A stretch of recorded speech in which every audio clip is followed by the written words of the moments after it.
तो भाई आर्यन खान की most awaited series the bads of Bollywood आ चुकी है। तो आओ प्यार से बात करते हैं। The bads of Bollywood Aryan Khan का नेटफ्लिक्स पर डेब्यू है और साफ दिखाता है कि वो सिर्फ एक और स्टार किड नहीं, बल्कि एक ऐसा स्टोरी टेलर बनना चाहते हैं जो बोल्ड, रिस्की और नए जमाने के हिसाब से कंटेंट लेकर आए। इस शो का टाइटल ही इतना प्रोवोकेटिव है कि क्यूरियोसिटी जगाता है, और इसी क्यूरियोसिटी को जस्टिफाई करने के लिए इसकी स्टोरी टेलिंग में ग्लैमर और डार्कनेस दोनों का मिक्स है। एक तरफ चमचमाते फिल्म सेट्स, लेविश पार्टीज और रेड कारपेट्स हैं, तो दूसरी तरफ casting couch, media trials, nepotism, ego clashes और सर्वाइवल स्ट्रगल्स जैसी कड़वी हकीकतें हैं, और ये कॉन्ट्रास्ट ही इसकी कोर ताकत बनता है। सीरीज की शुरुआत आउटसाइडर आसमान की जर्नी से होती है, जो हर उस एम्बिशियस लड़के की कहानी है जो छोटे शहर से बड़े सपने लेकर बॉलीवुड आता है और बार बार रिजेक्शंस, कॉम्प्रोमाइजेस और ह्यूमिलिएशन झेलते हुए भी हार नहीं मानता है।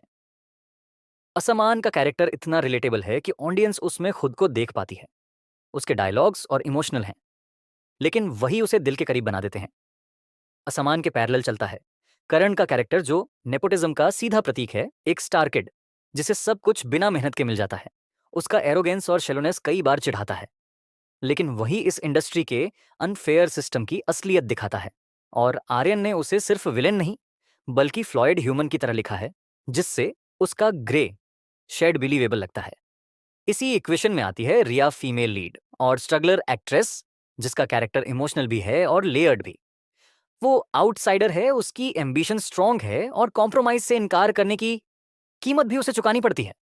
उसकी स्ट्रेंथ ही उसे रियल बनाती है, और असमान के साथ उसकी केमिस्ट्री नैरेटिव का इमोशनल कोर है। सिनेमेटोग्राफी और प्रोडक्शन डिजाइन हाई क्लास है।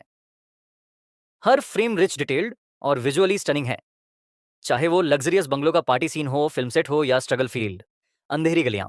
ये कॉन्ट्रास्ट सीरीज के टोन को डिजाइन करता है। बैकग्राउंड स्कोर लगातार एडीजी और इंटेंस वाइब बनाए रखता है, जिससे ये शो सिर्फ देसी नहीं, बल्कि इंटरनेशनल स्टैंडर्ड का फील देता है। डायलॉग्स शार्प, विट्टी और कभी कभी आउटराइट ब्रूटल हैं।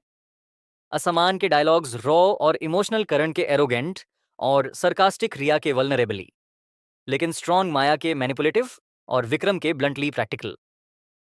हर कैरेक्टर की भाषा उसकी पर्सनैलिटी को डिफाइन करती है। आर्यन का सबसे बड़ा गैम्बल मेटा ह्यूमर और सेल्फ अवेयरनेस है।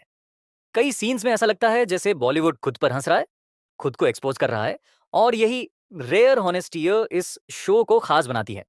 स्ट्रेंथ्स में सबसे ऊपर है इसका raw tone.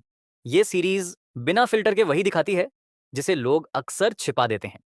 Character spectrum outsider से लेकर इनसाइडर्स तक हर लेयर प्रेजेंट है, जिससे पूरा सिस्टम समझ आता है।